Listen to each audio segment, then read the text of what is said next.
Good evening, everyone, and welcome to the City of Port Colborne's council meeting. I'll call this meeting to order, and if you're able, please rise for our national anthem. O Canada, our home and native land, true patriot love in all of us command, car ton bras s'est porté l'épée, il s'est porté la croix. Ton histoire est une épopée des plus brillants exploits. God keep our land glorious and free. Oh Canada, we stand on guard for thee. Oh Canada, we stand on guard for thee.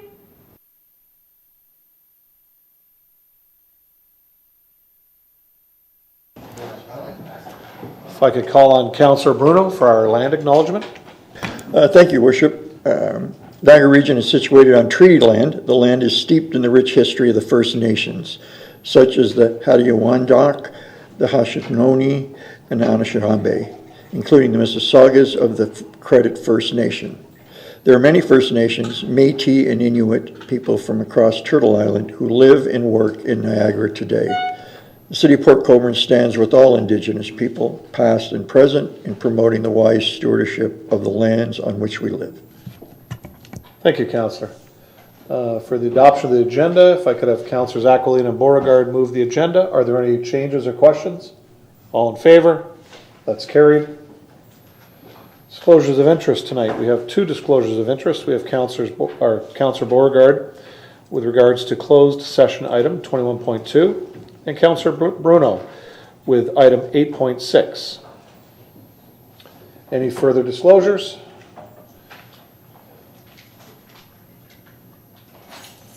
We have three sets of minutes. I'll do these in block. If I could have Councillors Begg, you, and Bruno move the minutes of the Port Colborne, I assume this is the public library. No, sorry, the public meeting. I apologize. It looked like there was a typo here. The City of Port Colborne public meeting from Tuesday, June 6th, 2023. The minutes of the council meeting minutes of the closed session of June 27th, 2023. And the minutes of the regular meeting of council of June 27th, 2023. Questions on any of those minutes? All in favor? That's carried. So at this time we have items 8.2, 8.3, 8.5, 8.6, 8.7, 8.9, 8.10, 9.4, 9.5, and bylaw 20.7 being drawn out. The only question I do have, council, is with regards to item 8.11. Unless you want to go in camera to discuss any of the appointments to committees, we can pass those just on block like we're doing. Just want to make sure you guys are aware of that. Seeing no hands. If I could have Councillors Danch and Hoyle move those items that haven't been pulled. All in favor? Those are carried.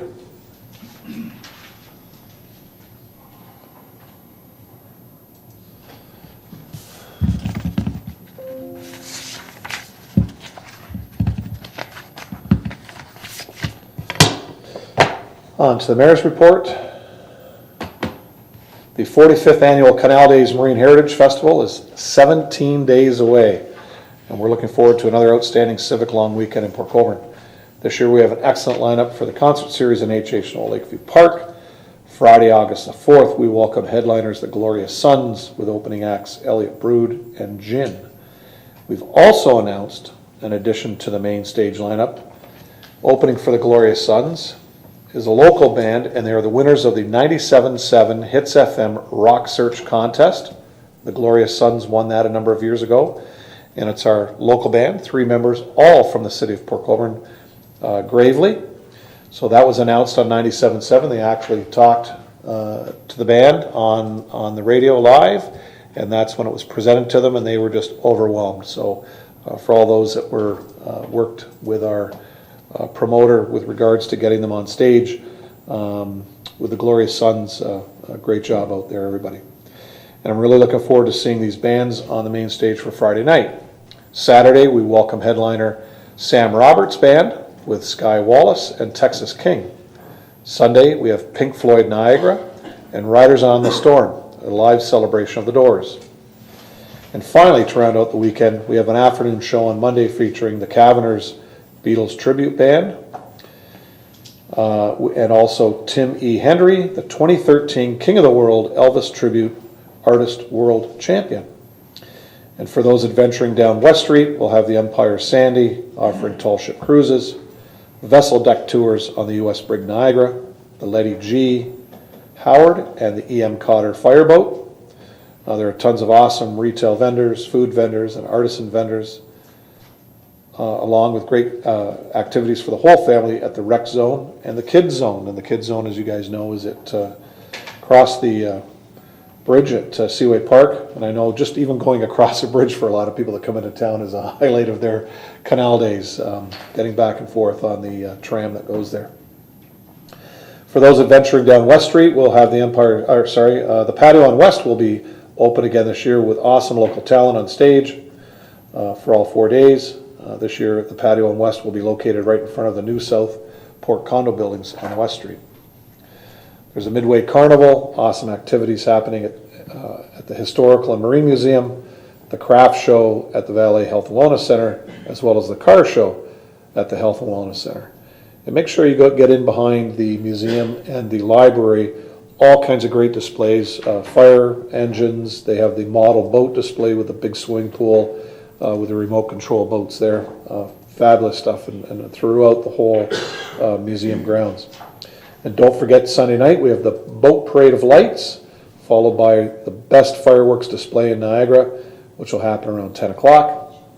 Hope to see all of you celebrating our great city this year at the Canal Days Marine Heritage Festival. While Canal Days is our biggest event of the year, we have tons of great musical events all year round. This past weekend we held another community concert at H.H. Noel Lakeview Park with Mystic Highway, Dan the Music Man, Avenue Inn, and we had the kite show this weekend. Unfortunately, they had to go a little early because of a pending storm coming in, but the kite show was fabulous. Also at the community concert, our team was out selling the new Port Colborne community logo merch. In case you missed it, last week we announced the launch of our new community logo, a symbol designed to capture the essence of our vibrant city and honor its rich marine heritage. For a limited time, the city will be offering t-shirts, sweaters, and hats for sale with the new community logo displayed proudly on the front.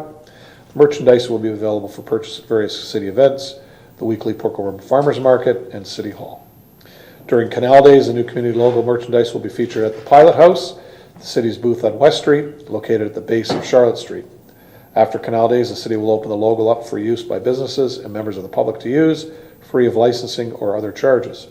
The City of Port Colborne's corporate logo remains the same, but is trademarked and can only be displayed by authorized individuals such as city staff. Finally, I want to remind everyone that Main Street West between King and Canal Bank Road will be temporarily closed from July 18th, which is today, to the 20th in order to complete repairs at the rail crossing. The closure is expected to last approximately 3 days. We suggest that if you usually travel down Main Street West that you plan an alternate route or follow the designated detour signs. I know this might be a pain for many of us, but I'm personally really looking forward to getting the road repaired and the damage fixed from the train derailment a few months ago. And just a reminder, the businesses are still open in that area, so please continue to support either of the businesses on either side of the Weir Bridge. And that ends my report. Any questions, Council? The regional councillor is not here this evening.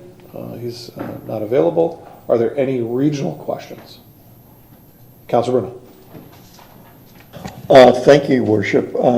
You alluded to right at the end, and thank you for mentioning that the businesses are still open on Main Street on either side of the Weir Bridge. I might as well use this opportunity now because I think there's some sort of, maybe Mr. Szapowski could comment, or the CAO, but from a regional perspective, if you could. So my understanding from some businesses who contacted me the day before the closure, I think we all as council and other folks might have been in the know about the closure, but many of the businesses were not. And it's my understanding, and maybe this, if you could pass this on, Mr. Mayor, or if you can do it, but somehow between the city of Port Colborne and the region, when it's a regional road, I just think there needs to be better communication or coordination. As I understood it, the city was responsible for the social media messaging, and that because it was a regional road, that the region was responsible for signage on both sides. I was shocked that when two different businesses called me the day before, that they had just heard kind of through the grapevine or on social media via Facebook and that their businesses were going to be impacted the next morning. And obviously the next 2 days. I immediately called the Public Works, and Janice Payton was able to put me in touch with a contact at the region after I had talked to Matt Pilon, who explained that shared responsibility of notice. Gentleman at the region still hasn't called me back. I drove out before calling. The signs weren't up. Virtually the signs had to go up at about 5 or 6 or 7 or 8 a.m. this morning. To me, that's unacceptable, and for those businesses, I really feel for them. I mean, they didn't know, and they were scrambling to contact the region and the city to say, can you at least put local businesses open? And that was done. This morning, Sean from Tender Cuts sort of approached the regional guys and wanted the sign there at the old Humberston Hall to be moved over so local traffic could come through.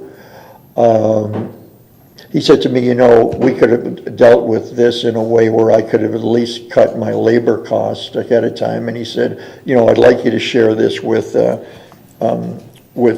mayor and council. So he emailed me like just today his loss of business, and he kind of put it in the context of more of his cost that he could avoid. He understands it needs to be done. Every business I talk to understands it needs to be done. They just wanted some notice. So I told him I would bring it forward, and he was kind enough to send it. So this is sort of the last 4 Tuesdays, 292 customers, 355 customers, 276 customers, 128 customers. So again, he knows that. He spends a couple $100 an hour on labor. He could have reacted to that. I think there's got to be a look at how we could help those businessmen. I mean, he was pretty proud that we announced when we had, and somebody came, when they had a, I think it was water main work and some other work. So somehow, either between our people and the region, we can't let this happen again.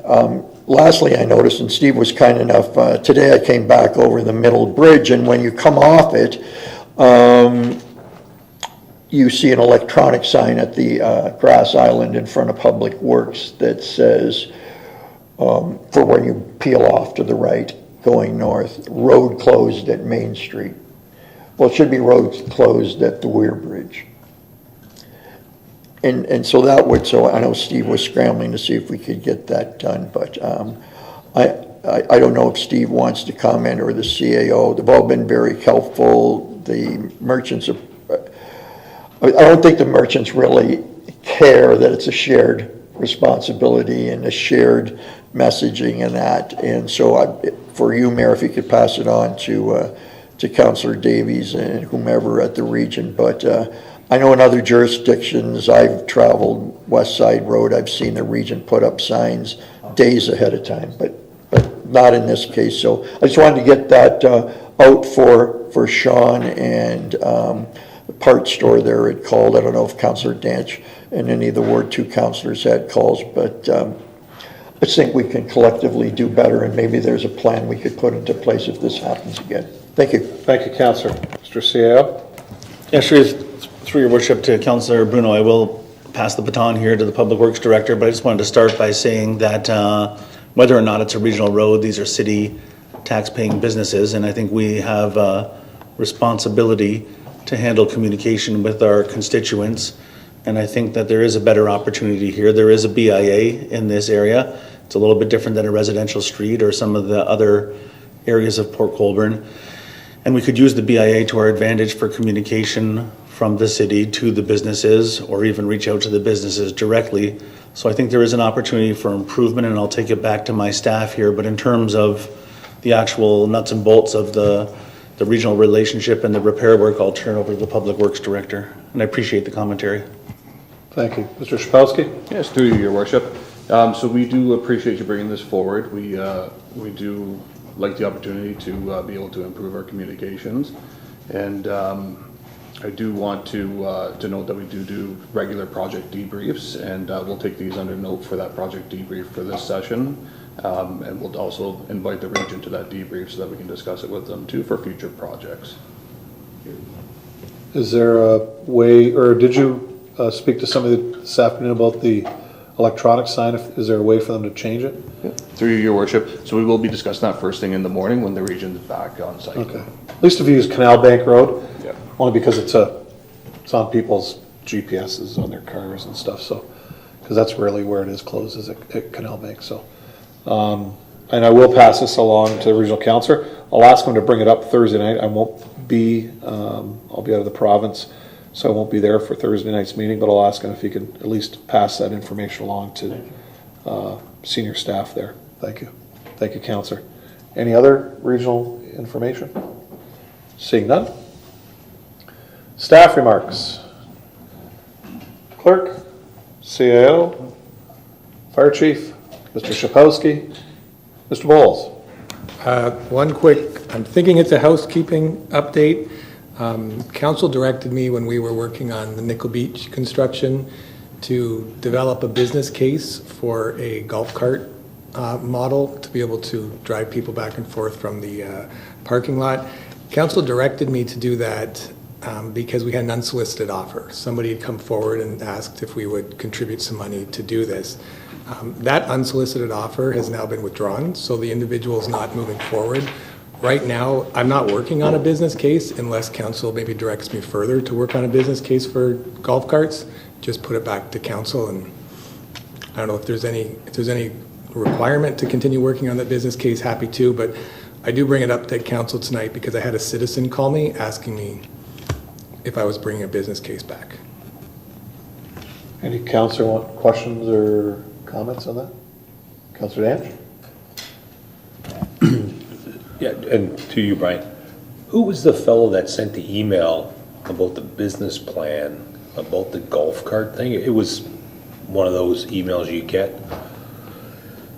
Yeah, through the mayor to the councillor, and that's true. So I think the business plan was for that, a bike system to be able to pick people up and drive people all across the city, and that is actually still being worked on. That individual is separate from the golf cart request, but that individual is working with economic development and it had inquiries with the Niagara region to see what licensing would be required to actually bring a mechanism that they could have a bike with two people that could get on the front of it and ride around. So that similar, but kind of a separate situation. That individual may be back in front of council to talk about that in the future.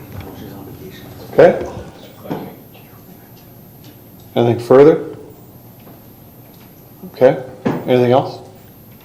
Mr. Long, anything? Nothing tonight. Okay. All right, on to councillors' remarks. I think I'm to my left this week. Councillor Bodnar. All good, Mr. Mayor. Councillor Hoyle. Mostly all good, thanks for staff, bylaw for all the new stuff about stray animals, I should say, animals. Yeah, that's all I have, thanks. Thank you. Councillor Danch. You always got to have something. Just want to echo what Gary said. I mean, obviously, I'm a merchant on Main Street. The communication was awful. I walked down Main Street at 6:30 this morning, and there wasn't a thing going on. So, I was at my store at 8 o'clock in the morning, and there was some confusion down the street. So, little lapse in that one there, but we've already gone through that. I want to dwell on it. The only thing I got, and Steve, I apologize for not sending it to you earlier. Walking through the park on the new asphalt there, nice little shortcut for me. I don't have to go up and over anymore. And there's a huge log sitting by one of the trees there. Probably a couple guys and a chainsaw, and it'd be out of the way before some dummy does something with it. But other than that, thank you. Thank you. You all right, Steve? Yes, through your worship, we'll get that log cleaned up. Thanks. Councillor Elliott. Yeah, he's online. He's online. We can hear you just fine. Just thanks to the Director of Operations, Steve. His guys did a couple of favors that I asked him to look after. One with the north end of West Street. We got some planters that changed the appearance of the street and made it more welcoming. And I know that some of the business owners down there really appreciate that. And also looking after the issue with the tree over on just off Lakeshore Road. Appreciate the quick response on that. And one quick question to you, Steve. The speed signs on Elm Street, how much longer will they be posted there? Because they seem to be have been there for an awful long time. That's it. Mr. Shapowski. Through your worship, they should be there for a couple more weeks just while we're gathering data off of them, and then they'll be moved to the next location. Councillor? Okay. How long do we need them in each location? Like you say, because they've been there, correct me if I'm wrong, but it seems like 2 months now? Is that about right? Through your worship, that is typically right, so there should be at least 2 to 3 months of data that's usually collected. It gives you a good snapshot in time to say 1 week may not be reflective of a longer period. So usually 2 to 3 months is an accurate period to have those in one location. Okay, perfect. Thank you. That's all. Thank you, Councillor. Councillor Bruno?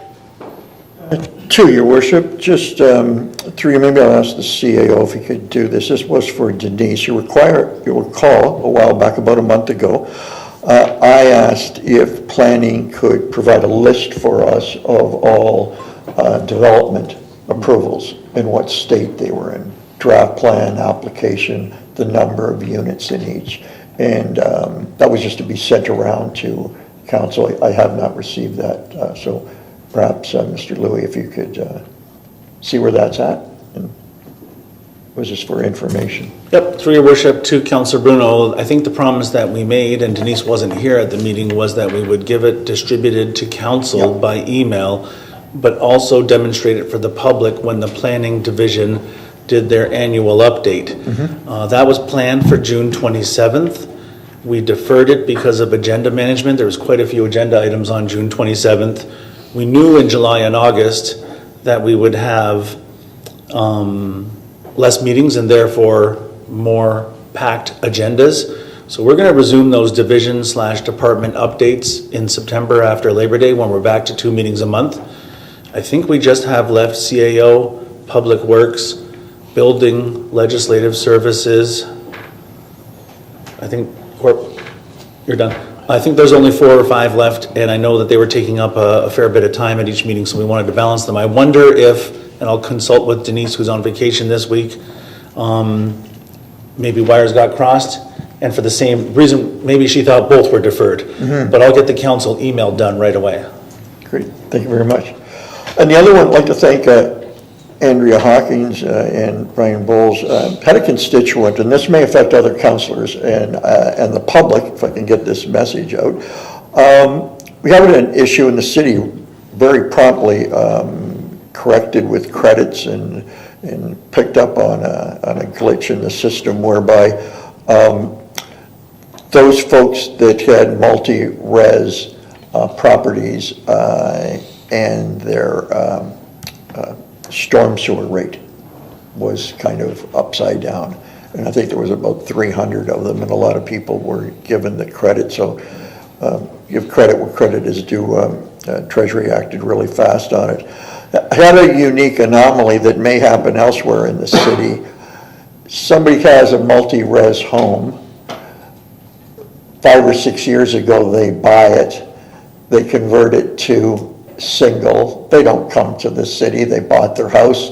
There's 2 families in it. They just went down to 1. Tax rate's the same, but not the storm sewer rate.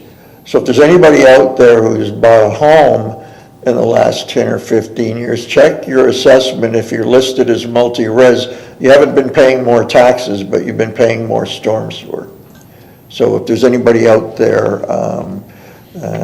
that can have a boo at their taxes, particularly if they bought it at multi-res and converted, it'd be great to call City Hall and get that sorted out. That's all I have. Thank you, Councillor. Councillor Baggett. Thank you, Mr. Mayor. To you two, I guess, Steve, have we fixed the data problem with our speed radar signs? I know I asked a couple of times about the data. They say, well, we lost all the data. We can't get it out of the machine. Is that all been corrected now?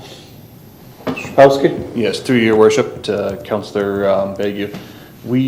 So every once in a while we do experience a glitch within the system if the batteries die or if the data's not being collected and actually being uploaded to the cloud. It does happen on not a regular basis, but it happens occasionally. And if that is the case, usually we'll actually use the speed radars in the same location for a little bit longer to collect more data. So it's not a typical basis, but it's usually a data connection issue that is not typical, but happens occasionally.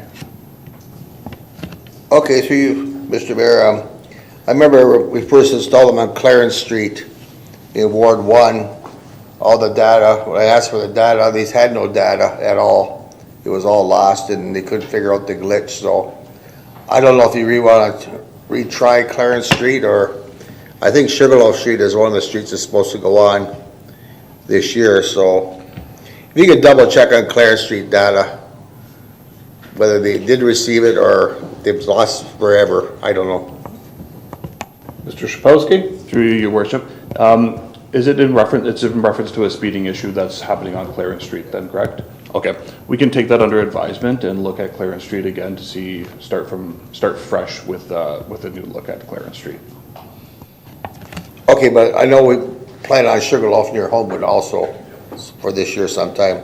The other issue, through you, Mr. Mayor, too, I guess the CEO, he's aware of the problem we had on West Street during Canal Days, the closing of West Street due to the setup of the stage for our evening concert, and we seem to close off all of West Street from Rankin's apartment to Mahaffey's old drugstore, the soap shop, or whatever, and it was somewhat rectified, but communication was poor, and I know the CEO was going to look into it and talk to all the businesses and that, and we did contact the downtown BIA.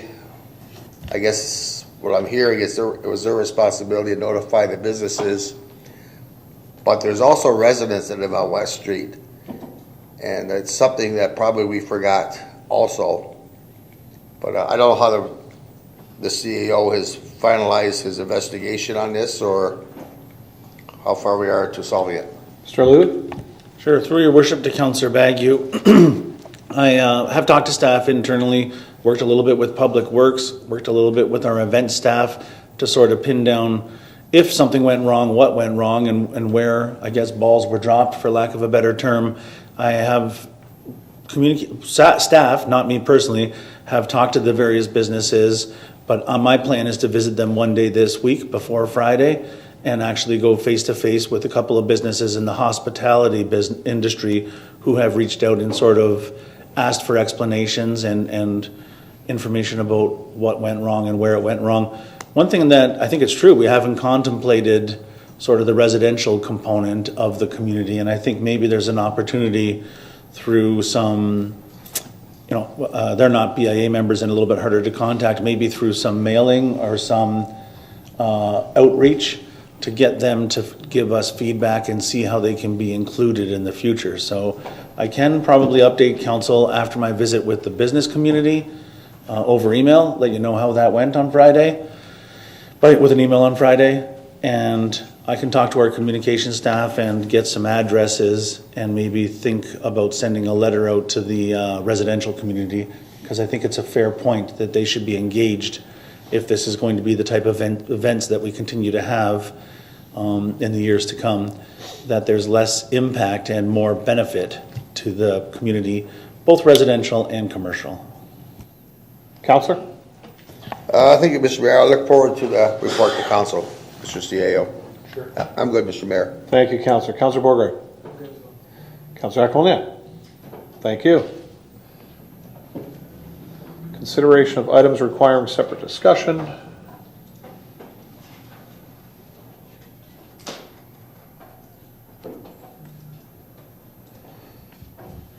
(8.2) Property acquisition, 316 Second Concession, Highway 140.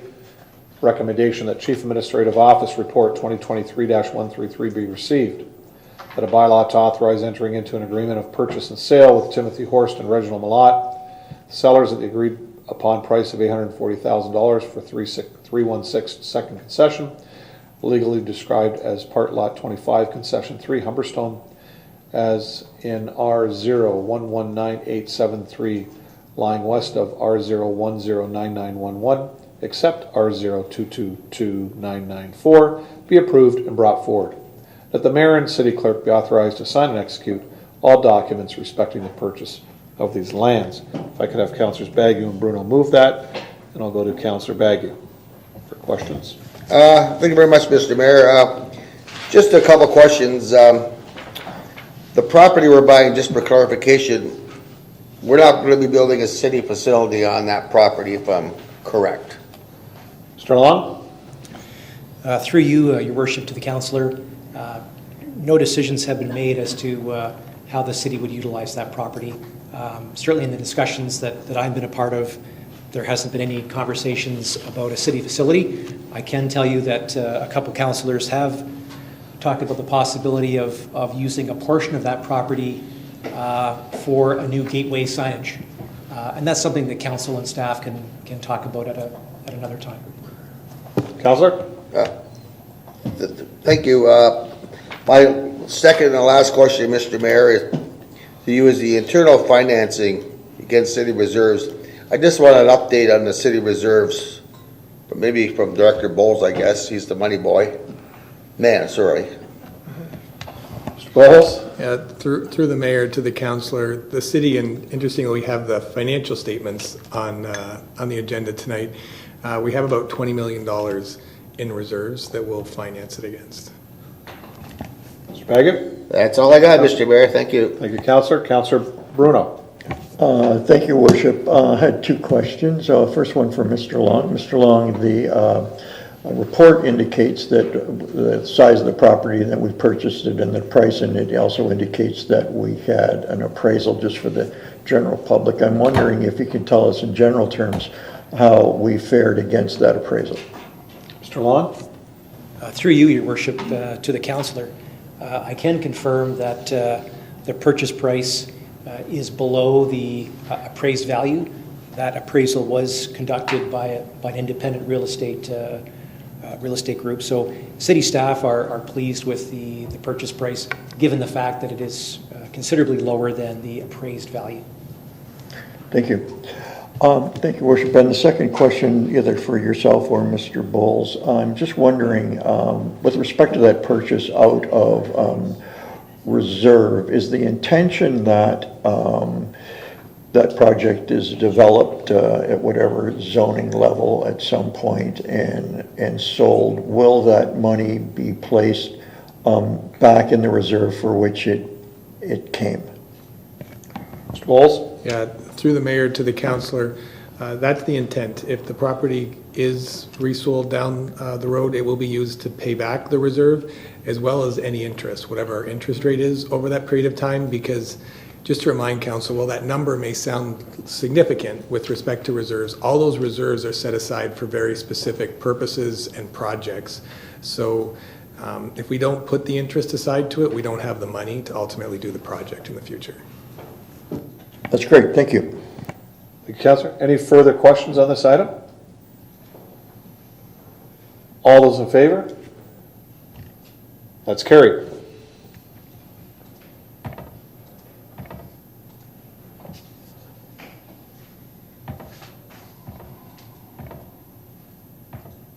Item 8.3, application to Housing Accelerator Fund. Recommendation that Chief Administrative Office Report 2023-139 be received.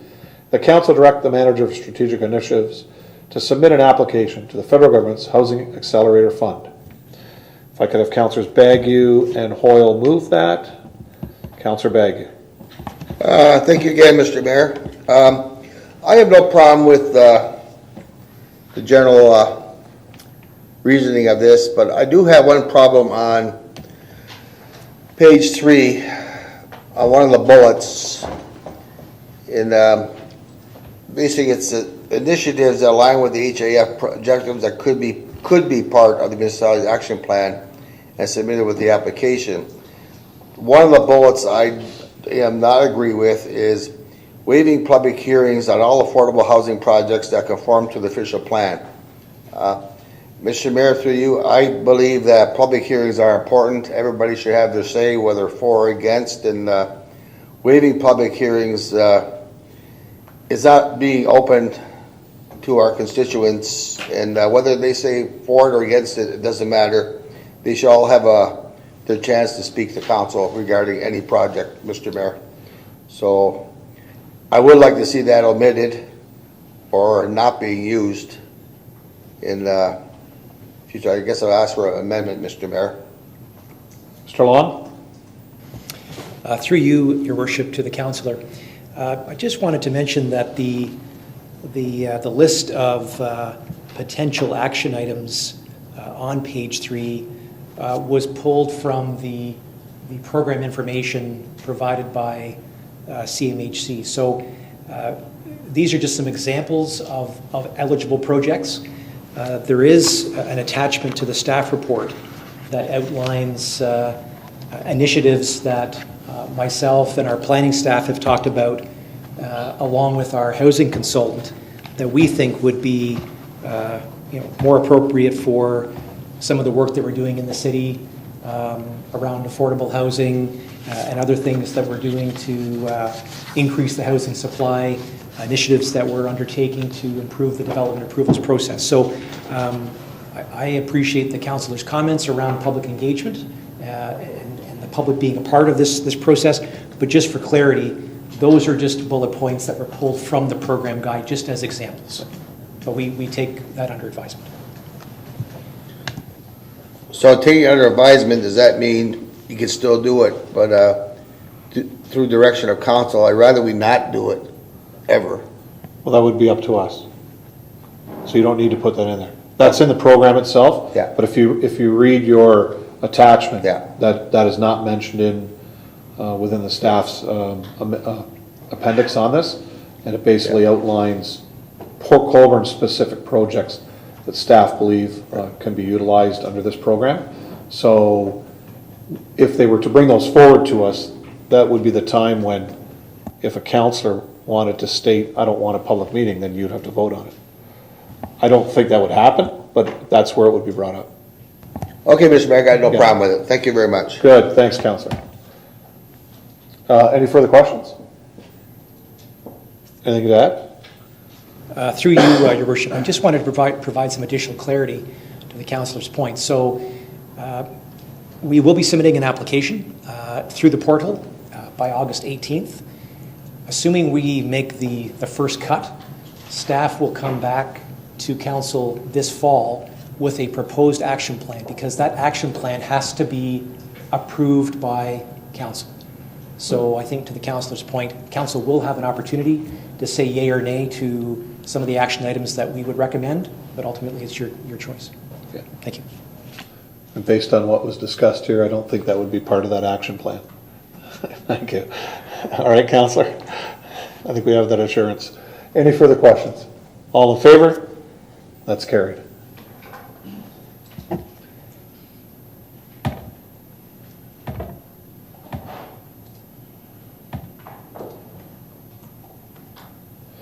Uh, 8.5 is agreement of dispatching services with the City of St. Catharines. The recommendation that Community Safety and Enforcement Department Report 2023-135 be received. The Council approve the Fire and Emergency Dispatch Services Agreement between the City of Port Colborne and the City of St. Catharines, attached as Appendix A to Community and Safety Enforcement Department Report 2023-135 for a 15-year period commencing on January 1st, 2023 to continue until December 31st, 2037, and that a bylaw to enter into agreement with the City of St. Catharines for fire and emergency dispatch services be brought forward for approval. I have Councillor Bagu. If I could have Councillor Danch second that. Councillor Bagu. Boy, Mr. Mayor, I'm on a roll here. Yep. I guess through you, Mr. Mayor, to Chief Lawson, if I understand this correctly, we're getting rid of our analog system? Chief? Through the mayor to the council, no, we're saying analog right now. The deal does have dispatch changing their panel in 10 years from now, and at that point we would have to switch over, but no later than. Thank you, through you, Mr. Mayor. So we'll be paying for our analog plus getting a new system and paying for that. So we're like a double system. We're paying for both. Chief? No, through the mayor to council. Currently, we work on an analog system. We will be paying for an analog system. When we do the switch over to digital, our dispatching fees will remain the same. St. Catharines is capable at this time of dispatching either analog or digital. It's just when we do the upgrade at NRP, because St. Catharines has joined on with the NRP system. In 10 years, when they upgrade, they will no longer have the ability to dispatch an analog. That's when we would have to change, but our dispatching fees will stay the same. Councillor? I'm good, Mr. Mayor. Thank you. Great. And just a point of clarification, because I worked on this with you, Chief, and Deputy Chief 40, where we were trying to get everybody on the same system across Niagara. St. Catharines actually was getting out of this. Now they seem to be staying in it, which is fine. But analog is actually going to be obsolete, and that's the reasoning why they seem to be moving more towards digital. That was my understanding of those earlier conversations. At some point, a lot of that equipment won't be available anymore. Yeah, through the mayor to council, you are correct. Analog is an outdated technology, and everything is going to go digital. There is quite a cost to being able to dispatch both, so I think a 10-year window is more than fair for a dispatching service to expect its partners to switch over. That seems a little longer than what we originally discussed too, which is a good thing. Yep. So it allows us to plan. Anyways, any other questions on this? Seeing none, all in favor? That's carried.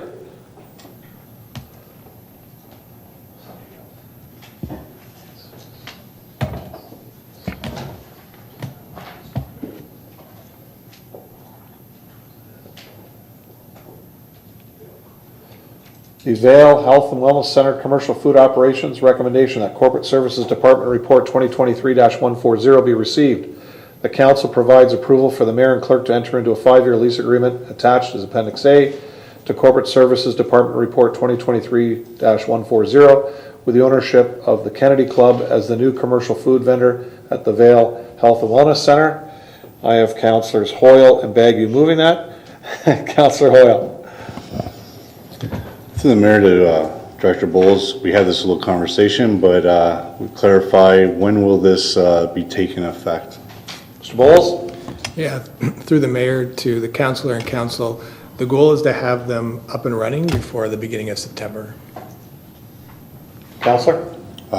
through the mayor, will they be doing just downstairs or have the option of selling upstairs too? Mr. Bowles? We've, and we alluded to it in the contract and in the document. Our goal is we built the agreement with maximum flexibility so that way they can sell upstairs. Our goal is to work with them and the local community groups to be able to coordinate when they're having events, when they're having tournaments, etc. And we know from early conversations they're pretty positive so far, where there's the potential to even help some of the local community groups raise some money. Councillor? That's all. Great, thank you. Councillor Baggio? Thank you once again, Mr. Mayor. Through you, I guess to the CAO. He's the one ultimately responsible, and he gets the good with the bad. Basically, I am in favor of it, but I am disappointed it's taken 8 months to get this thing going. We knew way back last year that somebody was not going to renew, as this coming to council in July. Like, I get the impression it wasn't a priority, but we had nothing at all available at the Vail Center. We couldn't even sell out a cooler, nothing like that. And a lot of people were disappointed. That's for hockey and everything, for the girls and the boys hockey, and also for the gym. So just hopefully we got going forward, we don't have such a delay in making contracts, Mr. Mayor. And like I say, I am disappointed it's taken 8 months to get the council. So I don't know if the CEO wants to say anything or. Sure. Through your worship to Councillor Baggio, and I will probably ask Director Bowles to follow my comments with some summary of the process that was followed. He kept me up to date very regularly through the process, but he could explain it in better detail than I could, I'm sure. The comment is noted. I know that it was a long time. We were, I think, and I'll just give the salient points and maybe you can fill them in. There was an option for the previous lessee to renew, and it's not a case of us knowing that there was some end date in place. There was, in fact, an end date, but we were operating under the assumption, and maybe it's not fair to assume, that that arrangement was going to continue through a renewal at their option, not our option. So we were caught a little bit flat-footed when we realized that we would have to seek out a new vendor.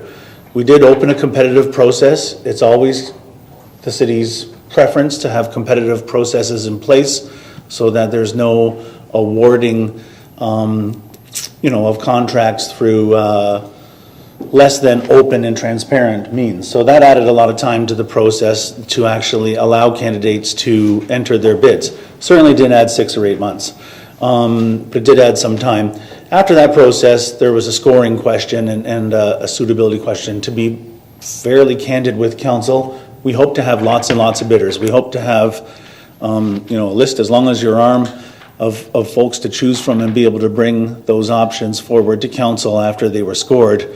Ultimately, there wasn't as much interest as we had expected, and the competitive evaluation of the small number of bids, I'm not sure it's appropriate to share the exact number of bids in council, but it was small, led to a more thorough process to make sure that out of that small number, the right vendor for the city, in terms of a location partner, was the one that was selected. The last thing that I'll comment on before I turn it over to Mr. Bowles is that there was an arrangement between the eventual recommended bidder to council here to do some internal renovations to the space, to customize it for their operations. If this is approved tonight, they will be allowed to begin that process before opening. So even though the contract is before council today and the opening day is sometime in the future, that intervening period is going to be used by the successful vendor to prepare the space for their use. And I'll just, like I said, Mr. Mayor, if Mr. Bowles wants. Mr. Bowles? Through the mayor to the councillor and council, I appreciate all the words of the CAO in walking through that, but this contract did take too long, and I agree we'd be quicker on future contracts with respect to how we roll it through. One thing I will say, we've tried to write this contract in such a way that sets us up better for the next contract, whereas now we end the contract in the middle of the term, not in the middle of the hockey league, because having to deal with that was very complicated. And one of the other complexities was getting access, where this contract gives us greater access. So that way for the next one, we have access to the facility and the space beforehand, whereas before we didn't have access to the facility and the space to be able to show it to others.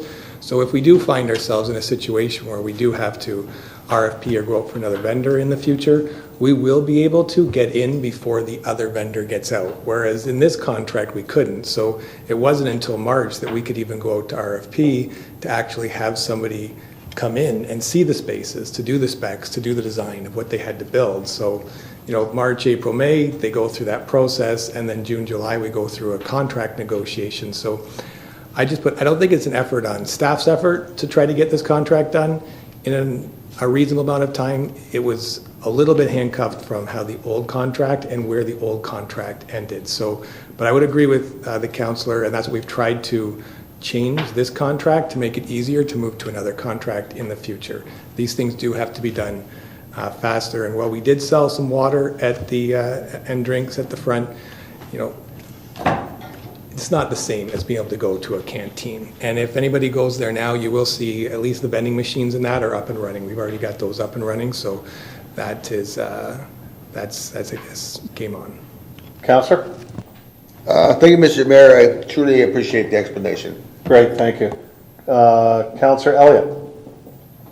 Thank you, Mayor. Through you to Brian. Can you just touch again on the opening of the upper canteen? Will it be open for junior B games or any time that we host a tournament in the building? Mr. Bowles? Yeah, through the mayor to the councillor and council, that is correct. And again, what we're trying to do is bring all of our user groups contact with our new vendors, so that way they can coordinate when they should be open and when not, and if there's an opportunity for maybe even some fundraising with respects to the user groups. Okay, Councillor? perfect. I just wanted clarification on that. Thank you. Great, thank you. Further questions? And just to confirm, we do have one councillor, Councillor Bruno, with a conflict of interest on this one. So hearing that, all in favor? That's carried.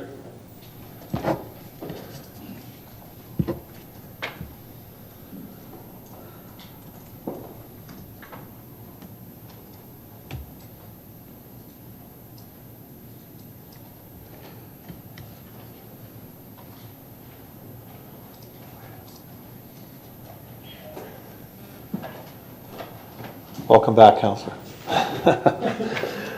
Next up is item 8.7, user fee update in 2024 Sugarloaf Marina user fees. Recommendation that Corporate Services Department Report 2023-136 be received. That the non-resident fees at the Valley Health and Wellness Center be approved effective September 1st, 2023. That the 2024 Sugarloaf Marina user fees attached as Appendix B be approved effective September 1st, 2023 to provide for early registration discounts. If I could have Councillors Hoyle and Baggy move that. Councillor Hoyle. Through the mayor to Mr. Bowles, my question is to confirm, like in our earlier conversation, was a better explanation of Model 3 for rates. Yeah, through the mayor to the councillor, I have prepared a couple slides that I can walk through that might help answer that if we want to walk through them. Okay. So the couple slides are basically just to talk about the Valley Health and Wellness Center and the marina. And I think with respect to the councillor's question, we spoke at council a couple months ago to talk about principles to which we would actually set our user fees. And we tried as staff to kind of take those principles and put it into a matrix, so that way, because there was a number of principles and there was questions about how many principles and how the models apply to one another.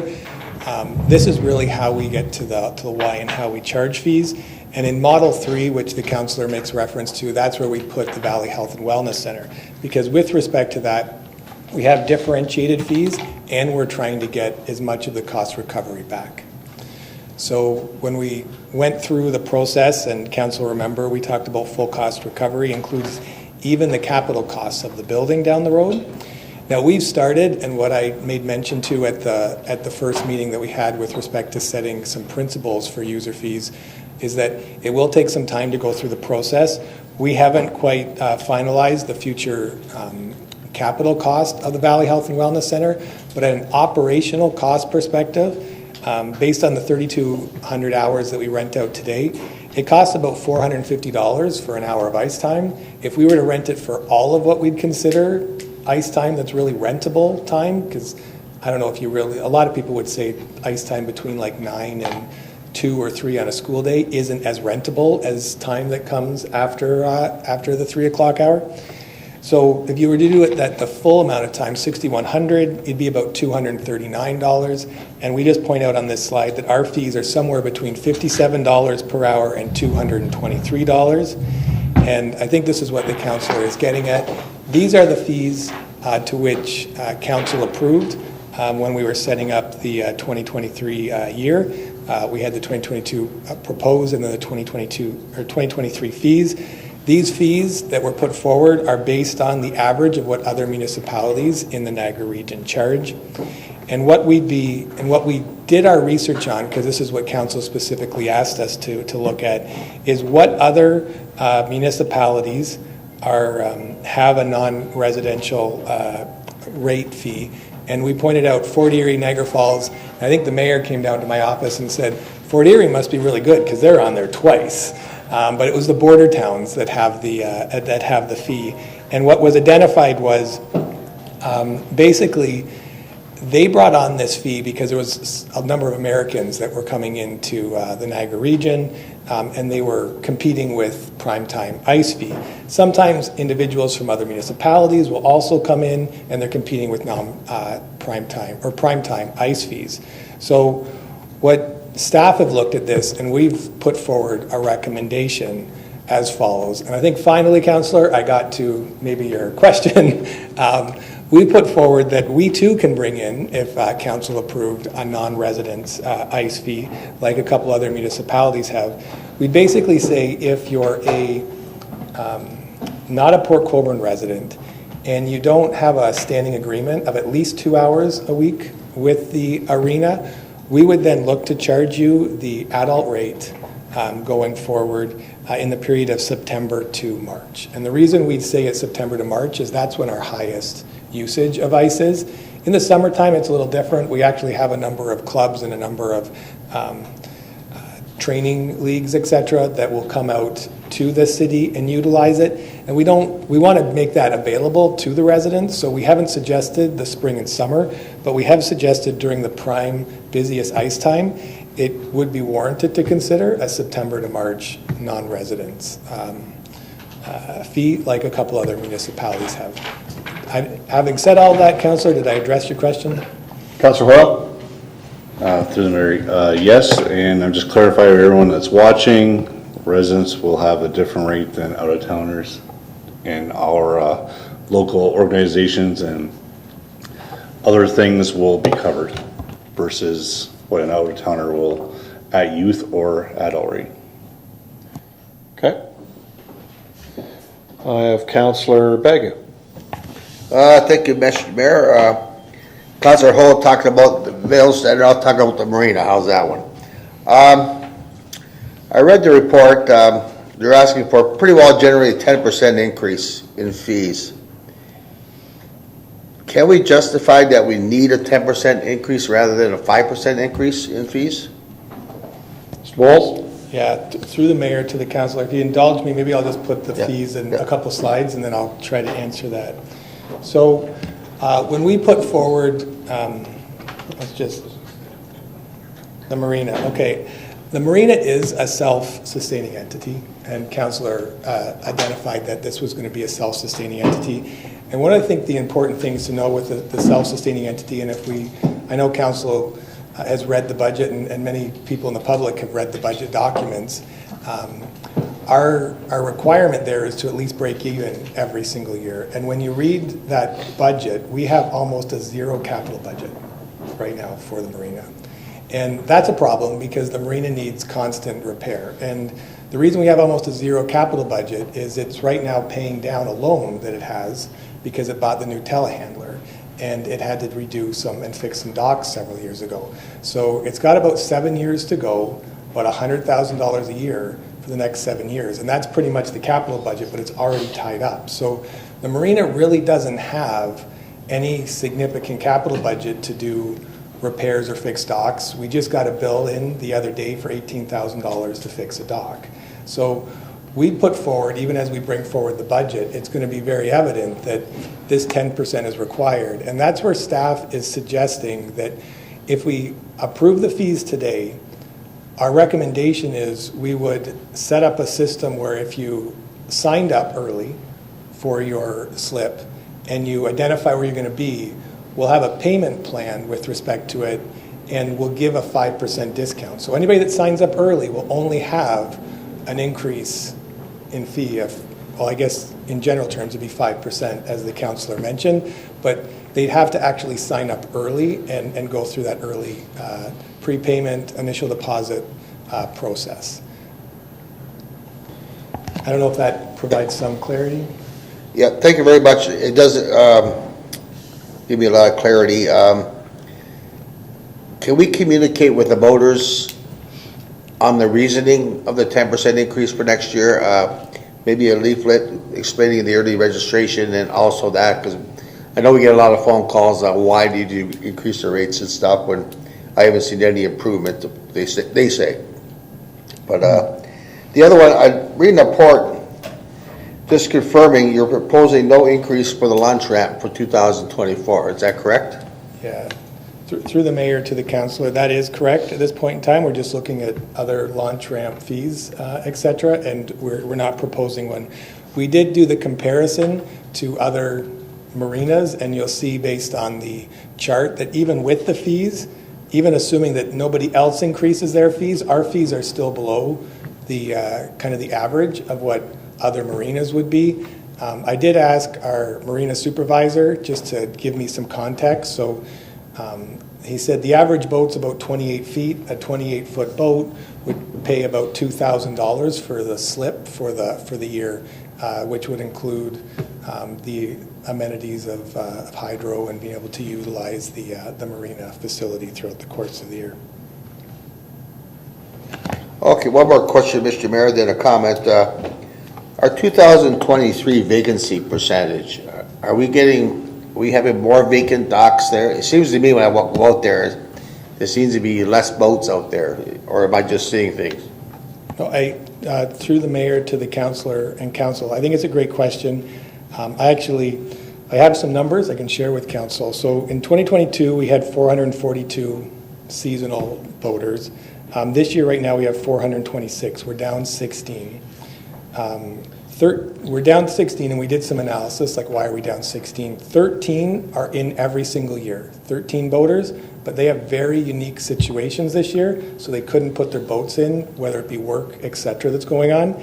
And we actually ejected or rejected 6 boaters in the thing. So if you kind of looked at an adjusted basis, we'd actually be up 3. And what I found most interesting in our turnover stats for council to know is that we did have a significant turnover in our marina.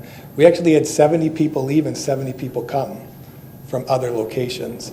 And when they came, the new people that have come into the arena, they were really impressed with how we're actually living to, I guess, our values and the standards that we're putting out.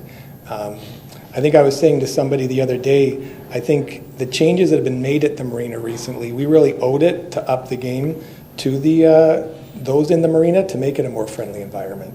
And I think we are down a couple boaters, but part of that is because we've actually, a couple individuals that have caused some issues at the marina are no longer there. And I think the current boaters will be better off for it. Last stat just for council, even though we're down a couple boaters, like the revenue lines are coming in pretty close to expectation. We are up about $30,000 over last year with respect to revenue on slips. So the boating and the marina, I think, is still building up for a strong future. Councillor? Thank you. I did go there last weekend, took a walk around, and I didn't go through the gate because they don't have a pass. But I did talk to a few boaters, just ask them general questions. I identified myself a councillor and asked them how they're feeling, and a couple were two of them were new this year, and they said that they have no complaints whatsoever. They said staff here at the marina is great. They're very helpful. It's a clean marina, and they do appreciate it very much. My other comment, you have no boats in your parking lot. It's the first time I've ever seen that marina with not a boat in the empty parking lot. It's all for cars right now, so kudos to you and Blair. If I can just make one comment, Mayor, to the councillor, we really much appreciate that, and both your comments and help, Councillor Bagu, and also Councillor Bruno's on that. I think Councillor Bruno himself has been, I think, brought the boat crusher in a couple times, because we have a couple of derelict boats that nobody's claimed that have been around for 10 years. And over the next couple of weeks, there's actually 6 derelict boats that will be crushed. And there are 3 that we've gone through the appropriate channels that will be auctioned off. So I really kudos to the team, including Blair, our marina supervisor, to clear up many of those derelict boats that have been sitting around for many years. Great, thank you. Do you have transient numbers? I have transient numbers. I'd have to walk over there, and because they're on my phone. I actually had them. If you give me 1 second. Yeah, because I'd be interested in. That's another big component of income for the marina. So transient numbers, as of right now, revenue is constant year over year, but we're actually down about 30 year over year. We normally have about 200 by now. We're down about 30. But I will point out that like June was a very awkward start of the year for heat, compared to previous years. We've noticed it at the marina, and we noticed it at Nickel Beach. The weather and that didn't get quite to, I think, levels that we might have preferred earlier on in June. It took much later in June for that. So it's very possible that we make that up in the back half of the year. Okay, great, thanks. Councillor Bruno. Thank you, Worship. Councillor Bell, you asked a lot of the questions that I was going to ask. I had a couple in addition. One is I've been concerned that I would have liked to have seen, because just living here, we've seen some of the damage done to the boat launch.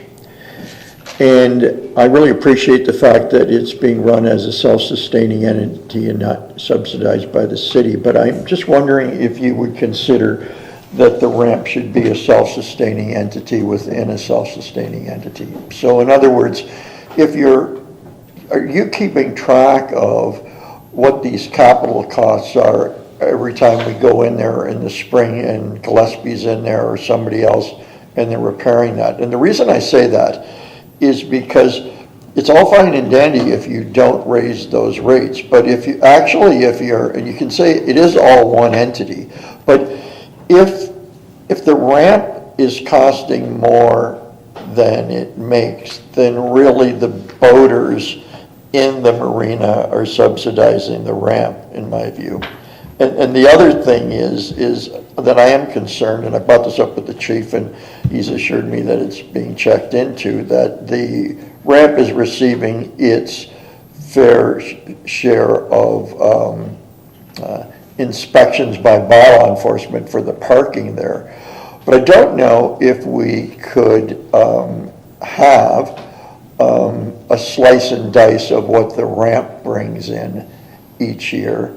And I would love to have established a way to also run numbers of any parking tickets over there for people who aren't paying for a ramp launch. Because to me, you're never going to make it more financially worthwhile, but if you broaden the spectrum between slips going up and the ramp not, you could be encouraging people to vacate a slip and go to ramp. And it's not that you can bring them close enough together, whether it'll be, because obviously it's two different services, two different levels of services. But I didn't know if we could do some more analysis coming forward on the ramp. Mr. Bowles? Yeah, through the mayor to the councillor, I think the important thing is having the slips fees approved today. Even if approving the ramp fee, we can adjust that when we do the rest of the city fees. We can adjust that in the fall when we do that. So if it's all right with the councillor and council, I can add that into a future budget presentation, some additional analysis, maybe a 3-year comparison of what the ramp revenues were and what the costs are with respect to it. The largest cost with the ramp, as well as with the marina going forward, is going to be dredging. And it's going to be a question that I'm hoping at some point in time this fall, when the environmental work is getting complete, that we'll be able to come back to council and have that conversation with respect to how we move forward with dredging. It will be a significant cost for the ramp, for boaters, and to consider, and I think council's going to have to consider how that works and how much gets pushed to the different stakeholders that enjoy the marina when we get there. Councillor? Thank you. And secondly, with respect to the 10% and 5% if you pay early, I guess I'm looking at how we're still faring against like-size properties in terms of quality and that. I guess where I'm going with that is you allocated, you mentioned that, to build a capital reserve there has been tough, and probably the reforms that we put in the last 3 years should have been started 10, 15 years ago and weren't. But at the end of the day, really if you're gaining a net 5% or 6% on income, if your costs are going up, 4%, that again really doesn't allow you to start putting some of that money away. So is there a plan with this fee schedule that will put more into a capital reserve than just the status quo of paying off the debt? Yeah, through the mayor to the council, at this point in time, we do anticipate the capital reserve transfer to be fairly small when we bring back the final budget. We want to push it up, but we also recognize that we're trying to balance the needs and expectations with respect to the fee at the marina of what the boaters are looking for, as well as Councillor Bagu brought forward. So it's going to be a balancing act. I think the interesting thing is when we go to talk about dredging, right now we've increased staffing costs to do more weed cutting. But when we get to a spot where we can do dredging, we do less weed cutting. So we can extract certain costs from the marina and redeploy the individuals elsewhere in the city, and that could create one of those opportunities to create a larger capital budget. So it's going to be a sequence of events that I think get us to where we want for a capital budget. It's not going to be an overnight process. So notwithstanding the dredging, I think it's at least 2 years ago anyways, we received a report about dock replacement. I believe a lot of those are the original docks. And so that hasn't even, I think, entered the foray of money being put aside. I guess where I'm going with this, nobody likes to see a cost increase, but, at the end of the day, at least in the parallel industry, if attrition was starting to hit 5%, for various reasons, right? I'm not happy here anymore. I moved. I got out of boating. I die. I got a divorce. I financially can't do it. If you're 3 boats below, I don't want to say you're not charging enough, but certainly the market is saying there's still more than happy. I guess what I'm saying is I think there's some latitude there. I don't mind a pause. We've had to be pretty aggressive for a couple of years, but it seems to me that there is some things on the horizon, and I'm not even, again, thinking about, we've been talking about things like fish cleaning stations and that need to get done. So I think after the last couple of years, it gave it quite a jolt. I'm happy with this, but I think, it's either grow your numbers or grow your fee. And so maybe that's a different mix. People are moving to larger boats, but I'm happy with the progress. So I just want to maybe put that out there as maybe some more digging on that. I'd just like to see a plan even on replacing docks. I do think the dredging is outside the orbit of a regular thing for a marina, and, you know, that could involve some provincial, federal funding and other things, but anyways, that's all I have to say. But great job overall. I really think they're doing a bang-up job there. Thank you, Mr. Mayor. Thank you, Councillor. Further comments? Just one, Brian. On the slide that you have up now, you have a series of marinas that are in there. Some are municipal marinas, some are privately owned. So obviously privately owned aren't, as we know, would not be subsidized. With those that are municipal owned marinas, in your next report, if I can ask this as a friendly direction, can we find out how much those marinas are subsidized by the municipality?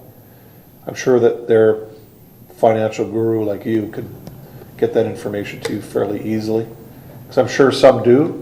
And I'm looking at Leamington here. I mean, their rates are traditionally have been lower than most. This goes back years and years ago when we used to get similar reports. But if you look at some of the other municipal owned and privately owned, they're all either the same as us, or as I see here, most of them are actually higher than us on their rates. So, but I think that's something that we need to understand as a council, that when you're saying we need this to pay for itself 100%, other marinas that may or may not have or similar rates still subsidized through their tax dollars, which is a big chunk of information for us. So if we could see that maybe for end of year, next year, if you don't mind. Through the mayor, we can add it. We can get that information and add it to the budget presentations for next year for sure. Yeah. So I even went online and looked at marina at Point Avenue and put my boat in there. And other than they have, if you work during the summer, you get a rebate back. The cost was basically the same as ours, and that's a private club. It's owned by its own boaters. So even next door to us, the rates are fairly similar in most cases. So I appreciate that. Any further questions? Seeing none, all in favor? That's carried.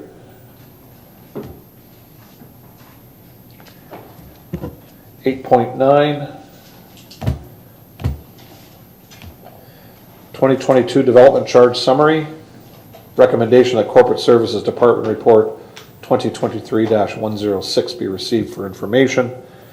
I have Councillor Bruno moving that. If I could have Councillor Aquilina second that. Councillor Bruno. Thank you, Worship. Just two things. I'm just wondering, Mr. Bowles, if we could get also in these annual reviews the cumulative reserves from development charges in all the various categories. It's a great job on the 2022. And secondly, with this now going to 100% in 2020, 100% of the old fee from 5 or more years ago, there was talk about doing that study to get us ready for, I guess, what would be 2025. And I was wondering if you could remind us of where that might be at. Scott? Through your worship to Councillor Bruno. Sure. Through your worship to Councillor Bruno, I'll leave the reserve balance question to Director Bowles, but I'll ask Manager of Strategic Initiatives, Gary Long, to come to the podium and give an update to Council, because he is championing from the second floor the development charge study. We hope to have something before Council very soon, but he can give an update of where we are in the process. We're kind of at the initial steps. Thanks. Mr. Long. Through you, Your Worship, to Councillor. Just to follow up on the CAO's comments. So I can confirm that staff issued an RFP last Friday to a number of consulting firms in Ontario who have experience working with other municipalities to complete development charges, background studies, and that whole process of working with council and staff and stakeholders, as well as going through the public process that's required under the Development Charges Act. So that RFP was issued on Friday. Submissions are due August 4th. We've outlined in the RFP document that a consultant will be selected later in August, and that we expect them to begin their work in early September. And we also expect them to present a new development charges background study and bylaw to council in the first quarter of 2024. We're aiming for February, March of 2024. Typically, these processes from start to finish are around 7 to 8 months. Rest assured, staff will try and capitalize on opportunities to accelerate those timelines if we can. Ideally, we would like new DC charges to begin the beginning of January. I don't think that's possible just given the timelines that these studies take, but I hope that helps you, Mr. CAO, and Councillor. Thank you very much. Thank you. Thank you, Mr. Long. Thank you, Mr. Mayor. Mr. Bowles. Through the mayor to the councillor and council, one, just thank you to the manager of strategic planning. I think the work he's doing on the DCs is great. The timeline is very important. Council's, I think, felt my frustration with respect to some of the levels to which we do have DCs. I will say in the fall there will be a CIP update, and that CIP update will eliminate the double grant where you can pay no DCs and get the tax increment grant in the future, and we'll just have it so you can have one or the other. But Councillor Bruno, normally you're like 105% correct when you ask me for something, but on this one, on Appendix A, I think the numbers are so small, that's why you didn't realize that's the reserve balances. So if you look, sorry for the lib comment for in council, but if you look at if we look at Appendix A, like the reserve balance from DCs for roads is only $42,000, and for water it's $62,000. Our DCs are almost non-existent. They're so small. If there was ever a place to build, it is the city of Port Colborne, because our DCs are so small that they don't take us to the spot where we can actually do anything of magnitude to facilitate the growth, which is why this study needs to be done as soon as possible, and council needs to address, in my opinion, I'd be advising council to address the DC issue as soon as possible. Councillor? Yes, even when I saw the top line that said sort of balance being brought forward, I don't have it pulled up, but I said this can't be right. I thought, well, maybe we spent them down a bit, but it's sad because we've had some building here, and we could have capitalized on it. And I think, the building level in Ontario has proven what every consultant I've ever heard of is the DC charges aren't really the problem. They're not the reason why building's slowing down. I mean, Niagara's boomed, and it's boomed in areas that have the highest development charges. So it wasn't really the reason for building or not building, but thank you. Thank you, Councillor. Any further questions? All in favor? That's carried.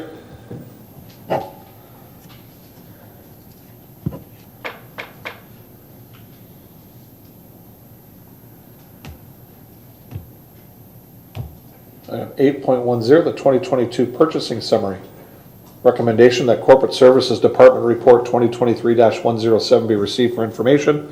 I have Councillor Bagu, and if I could have Councillor Bodner second that. Councillor Bagu. Thank you, Mr. Mayor. Through you, just one question. I'm looking under the vendor list on page 2 under discussion, and would not I just lost train of thought here. Our realtor vendor be covered under this information also? Mr. Bowles? Sorry, through the mayor to the councillor, you're saying that the realtor doesn't show up here. That's the question? Okay. It's a good question. Maybe we should have put there. Maybe you leave that with me and let me take a look with respect to that.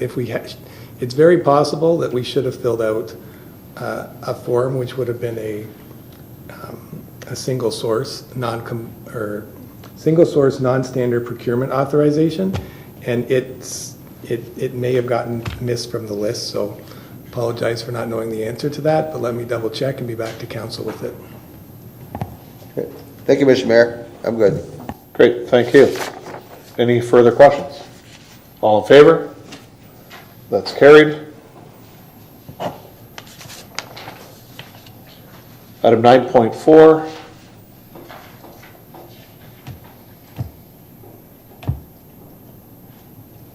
Is the Township of Selwyn, is a resolution, notice of motion regarding short-term rentals. I have a mover, Councillor Bodnar. Councillor Bruno, would you second that? Sure.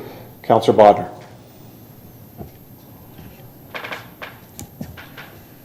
Thank you, Mr. Mayor. This resolution does talk about short-term rentals, and Cole's Notes version, it talks about asking the province to get involved to set a provincial standard for short-term rentals.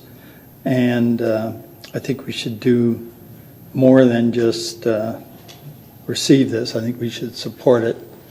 And that may be another piece of the puzzle in the short-term rental, not fiasco, but, you know, as we struggle with short-term rentals. So. Thank you, Councillor. So the Councillor is asking us to support the Township of Selwyn notice, or their notice of motion for short-term rentals. Is that okay with you, Councillor Bruno? Yes. Any questions on this? All in favor? That's carried.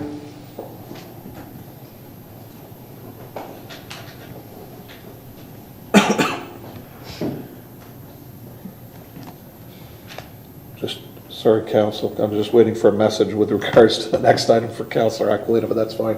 I think I know the answer. Councillor Aquilina is going to move item 9.5. It's correspondence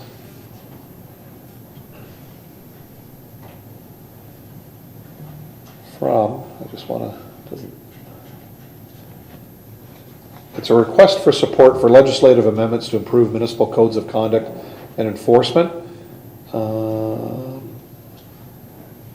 They're also asking for support for resolutions by the Township of Cramahay and the Township of Selwyn.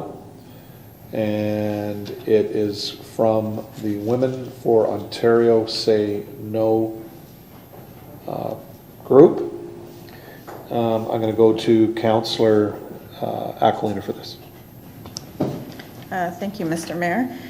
I believe when this Bill 5 had come to us back in maybe April or May, we had supported the motion or the recommendation. But it's my understanding that the region is putting forward a motion, and so I would ask that we could defer this until the region's motion comes through and put them through together. Okay, and that'll come forward when the regions comes forward to us. Madam Clerk, you're fine with that? Councillor Bodnar, are you okay to second that? Yes, I will. Okay. I was trying to get some information from Councillor Hewson out of Pelham, Regional Councillor Hewson of Pelham. She is the one bringing that forward Thursday. I won't be there Thursday. I'll be out of town. So, but it is very similar. I thought in reading her motion, I thought it was worded better than this one, but I think we can support them all at the same time. I think it'd be a good idea. So if that's okay, Council, for deferral, all those in favor? That's carried. Thank you, Councillor Aquilina.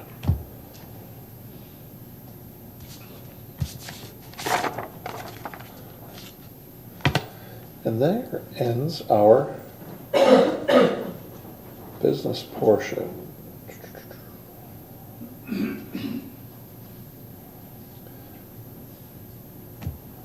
Now we go into motions. I have a motion from Councillor Bodnar. He's requesting that the Director of Community Safety and Enforcement be directed to bring a report back to the August 15th, 2023 Council meeting regarding the inclusion of the Conservation Club in the city's noise and discharge of firearms bylaws, as well as any additional options that will allow Council control the amount of shooting at the club. Councillor Aquilina, would you second that? Councillor Bodnar? Thank you, Mr. Mayor. I guess I could just read the preamble in front of that to set a little context. And certainly be available to attempt to answer any questions anybody has. So since being elected to council in 1998, the Port Colborne District Conservation Club has been a well-respected member of the community. The club has been involved in many activities and been respectful of and tried to work with the neighbors in regard to the activities going on at the club.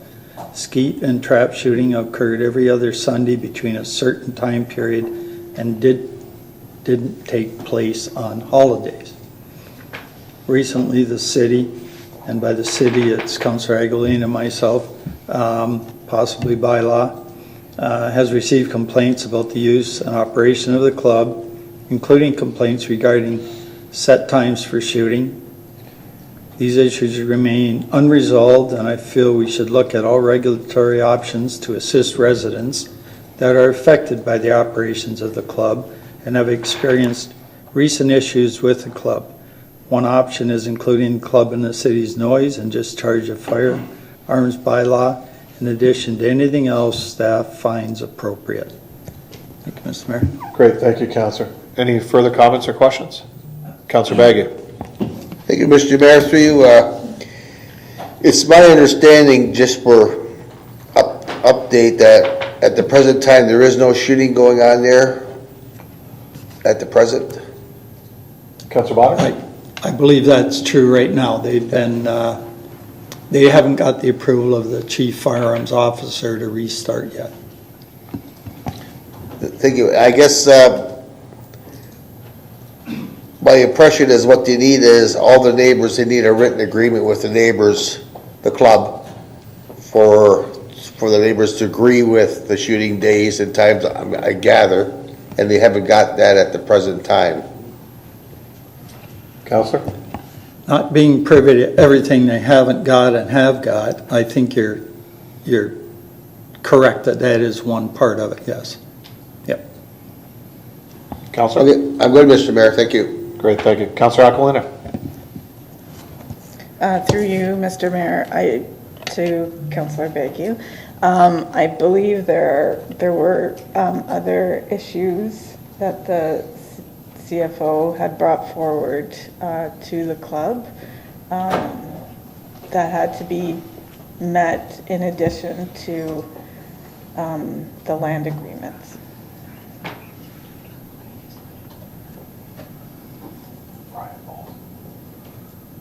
Okay. Mr. Bowles? Did you have a? No? Oh, no, he wants to come in, so not related to this item. Oh, okay, sorry. I was given the wrong information by the clerk.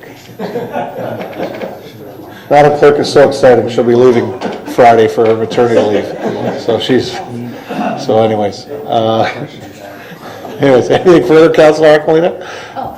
No, I Great, thank you. I was told Mr. Bowles wanted to chime in, but that's not true. Not on this issue. Any further questions to staff or either of the councillors? Seeing none, all in favor? Oh, sorry. Sorry, Mr. Mayor. I should have started waving. Yeah. Through the mayor to council, I don't believe we should have an issue meeting the August 18th, but with Canal Days and leading up to it, we will be inundated, I assume. Could we just get that no later than the first meeting in September to give us some leeway to make sure that we have a thorough report to bring to council? Councillor? I would ask that you try your best to meet that 18th because there is time commitments to be fair to everybody here. I have talked to the chief firearms officer, and I'm not going to give out everything that he said, but I feel there is a certain time commitment here that everybody's looking for. So I'll just lay that out there. Through the mayor and council, we will do our best. Our recommendations I would want to run by the city solicitor before we do that. So that's the concern, councillor, that I have timing wise. But we will do our best. Okay, and it is the 15th, not the 18th, just the 15th. Yeah. Okay? Everybody set now? Staff? All in favor? That's carried. Thank you. Thank you, councillors. Yep, go ahead.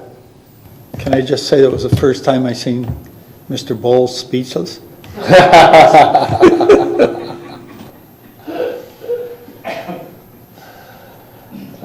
Next motion is brought forward by Councillor Elliott. Oh, I think Dave had raised his hand. I wasn't sure if he was asking a question or. Councillor Elliott, I've got yours next. You didn't have a question on the last one, did you?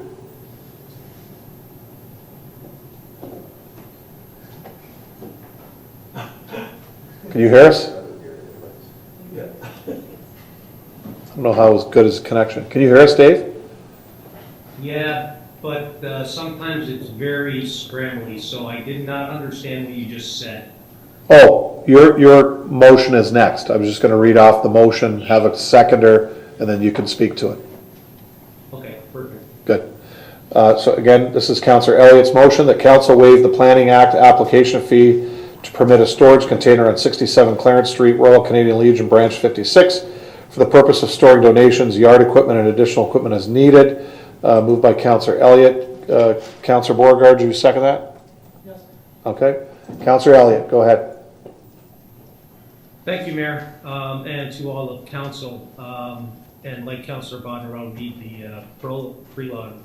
I bring forward this motion after discussions with Colborne Legion members regarding the multiple thefts that have occurred at the Legion's property. Waiving the Planning Act fees will save the Legion a financial burden in their attempts to gain a secure storage facility for all of their donations and necessary items. As a not-for-profit organization and one that has a long-standing tradition throughout the country, I would ask council support for this motion. And I'm sure that council has been aware of the thefts that have occurred at the Legion, and sadly, the worst one that I've heard of is when their flags were stolen from their flagpoles up front. So I've had discussions with a few members. They have a container that they can acquire. It's a small one, it's only 20 feet. They do have an area on the property that they can site it that will be, I'll say, out of view for 95% of the people. You really have to take a look to notice where they're going to put it, if allowed. I know that planning and building operate on cost recovery. I believe that the Legions, like a lot of them across the country, are having, shall we say, financial difficulties of some sort, climbing memberships. So it was just my thought to give them relief from the financial burden of the planning. I have talked with planning.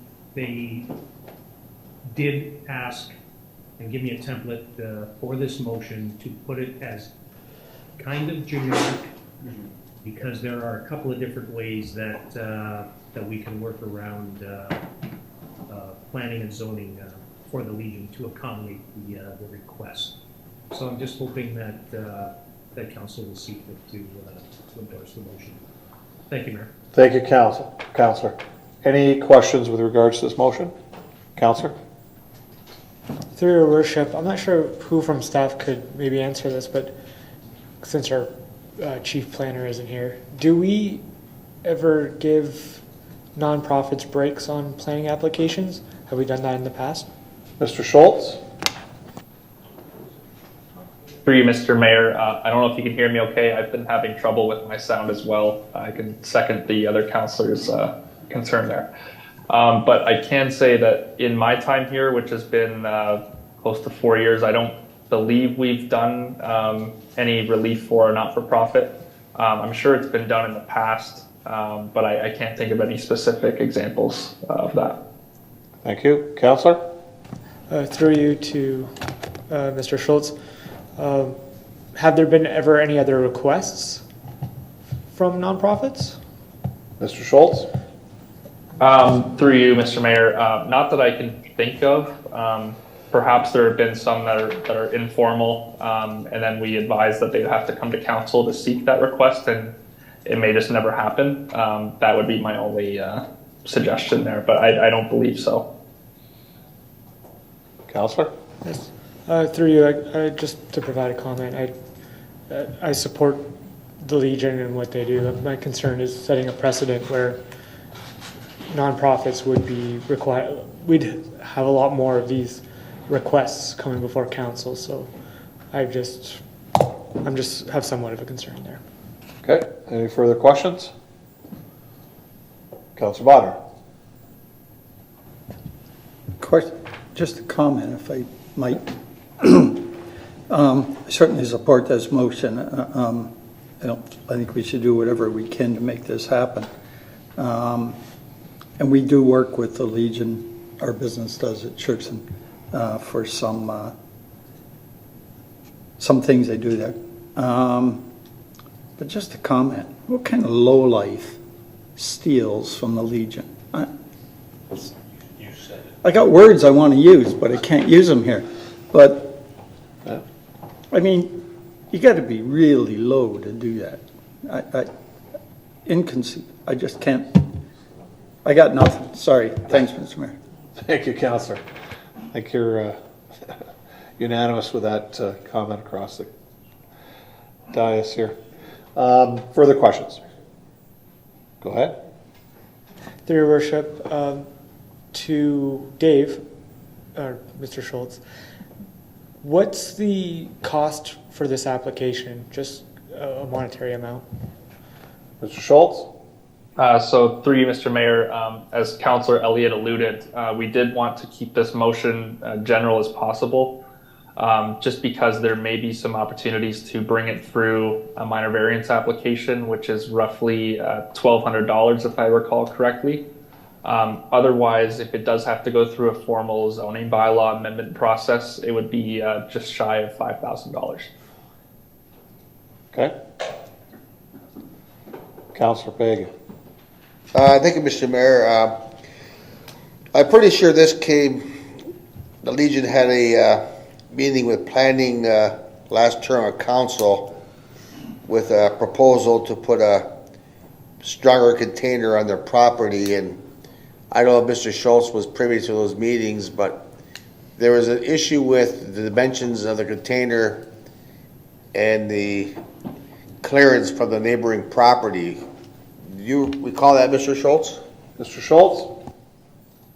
Through you, Mr. Mayor, I do recall there was discussions. I don't know if it was with me directly or Chris Room, our other planner, but certainly there are, I guess, things we'll have to look at with regard to setbacks and things like that for the container's location. And I'll just note to council that if council supports this motion, it doesn't guarantee that staff would be able to support the application. So I'll leave it at that at this point. We will have to review it on its own merits when it comes forward. Councillor? Thank you, Mr. Mayor. Thank you. Further questions? Seeing none, all in favor? That's carried unanimously. Thank you, Councillor Elliott. Thank you to council.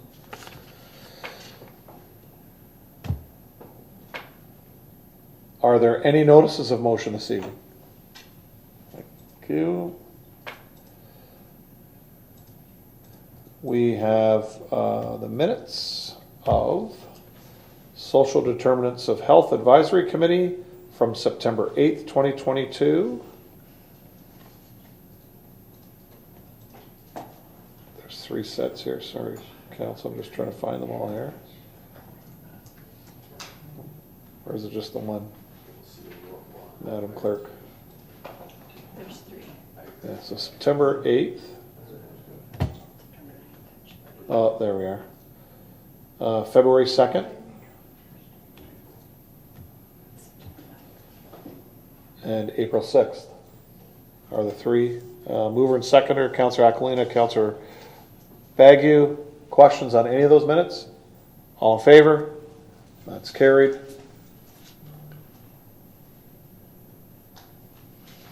Okay, so bylaws, we have one bylaw being pulled, and we do have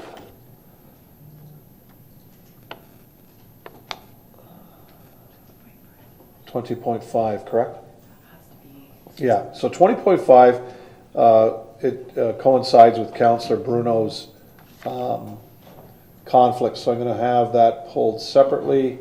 So bylaw 20.5, if I could have Councillors Bodnar and Hoyle move that. It's with regards to the lease agreement for the concessions at Valley Center. Noting Councillor Bruno's conflict. Any questions? All in favor? That's carried.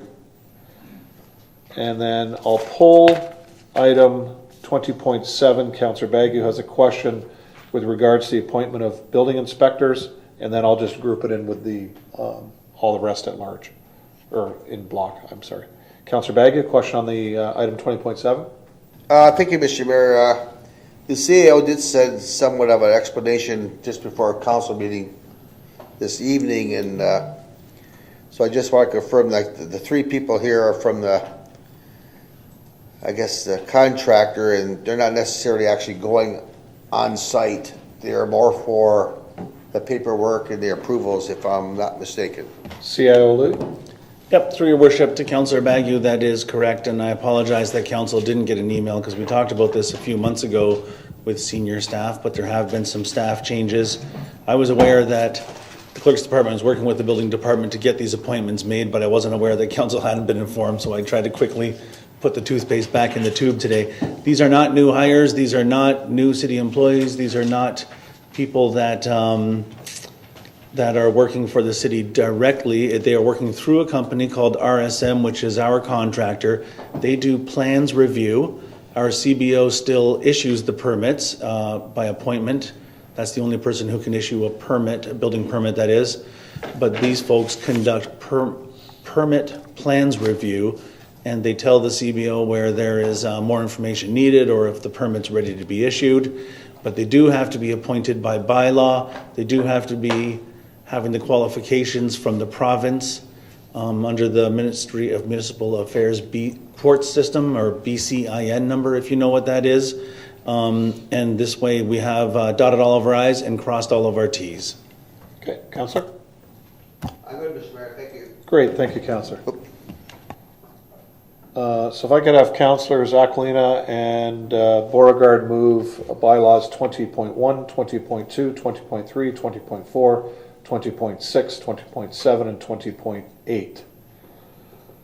Further questions? All in favor? That's carried.